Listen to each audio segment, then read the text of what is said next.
Derrière la silhouette inoffensive de Charlot se cachait l'un des tyrans les plus paranoïaques qu'Hollywood ait jamais compté. On connaît le Chaplin adulte, ce maître absolu qui exigeait de tout régenter. Chaque plan, chaque prise, chaque actrice. Reste une question lancinante. D'où provient une pareille rage de contrôle? On ne naît pas tyran, on le devient. Chaplin l'est devenu à la faveur d'une enfance où il n'a jamais rien possédé, pas même son destin. Tout, durant ses premières années, lui est pris sans qu'il puisse s'y opposer. Son père, chanteur de music-hall, sombre dans l'alcool et abandonne le foyer alors que Charlie n'a que 2 ans avant de mourir prématurément. La mère de Charlie, Anna, est une artiste de cabaret. Un soir, sa voix se brise net sur scène. Le directeur pousse alors le petit Charlie, 5 ans, sous les projecteurs pour sauver le spectacle. L'enfant chante, récolte les pièces, triomphe.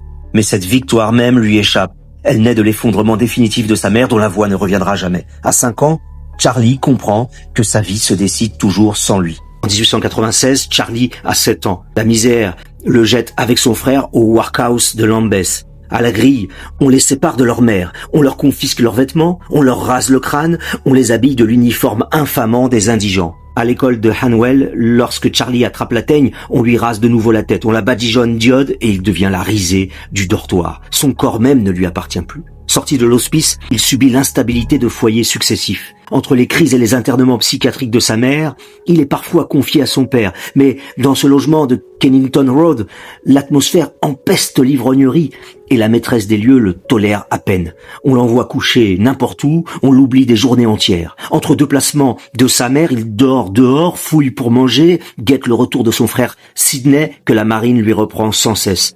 Tout ce qu'il aime lui est enlevé. Il ne possède rien, ne retient rien. Face à cette destruction méthodique de son identité, l'enfant acculé trouve une seule issue, un unique territoire où reprendre le contrôle. Ce territoire, c'est la Seine. Vers 10 ans, il entre chez les 8 Lancashire Lads, puis rejoint la troupe de Fred Carnot. Là, pour la première fois, un basculement s'opère. Le rythme d'une chute, la seconde exacte où la salle rira, l'emplacement précis de chaque objet, il commande tout. L'enfant que le monde déplaçait comme un colis découvre qu'à l'intérieur du cadre, plus personne ne peut rien lui prendre. Il tient enfin quelque chose et il le tient entièrement. Retenez cette équation. Elle éclaire toute l'existence de Charlie Chaplin. Maîtrise le cadre et tu ne seras plus jamais à la merci de personne. Cette formule salvatrice, l'adulte la transformera en dogme absolu. L'enfant qui n'avait rien pu régenter deviendra le tyran de sa propre vie. Devenu adulte, Chaplin passera son existence entière à rendre ce cadre absolu. Il possédera son studio, dirigera chaque geste, gardera ses négatifs sous clé, épousera des adolescentes pour s'assurer qu'elles ne lui tiennent pas tête. L'orphelin qu'on avait dépouillé de tout est devenu un homme qui ne rendrait plus jamais rien. Pas un plateau, pas un centime, pas une épouse. Sa misère explique cet homme, même si elle ne l'excuse pas. Le petit indigent de Lambeth avait juré qu'on ne déciderait plus jamais de sa vie.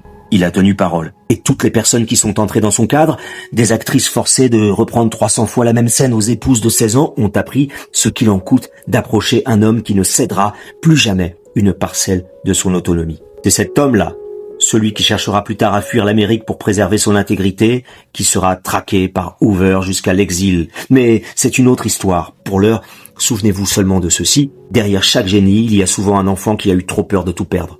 Dites-moi en commentaire si vous saviez tout cela, et si cette vidéo vous a plu, likez et abonnez-vous.